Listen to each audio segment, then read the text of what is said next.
How to remove digital creator from Facebook profile. That's what I will show you in this video. But before we begin, make sure to subscribe to the channel and ring the bell to get notified whenever a new video is uploaded.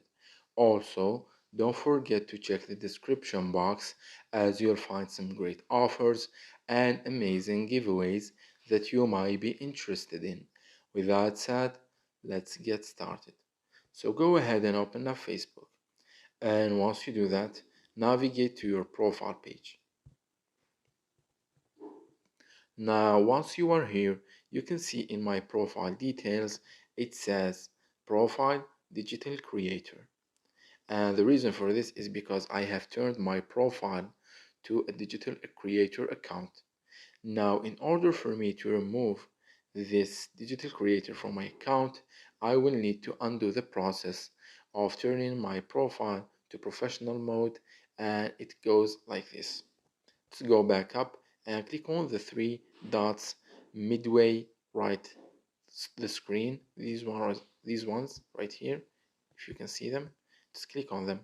And once you do that, you will be redirected to this page right here, in which you want to click on this option that says turn off professional mode. And here it tells you that read the following things, and you can turn it on. Just some usual stuff about the professional mode. Just click on continue, and here it will tell you exactly what will happen when you turn off this mode. Just go through it and then click on turn off to confirm.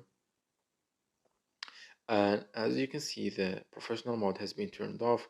If you go back to the profile page, let me refresh this one.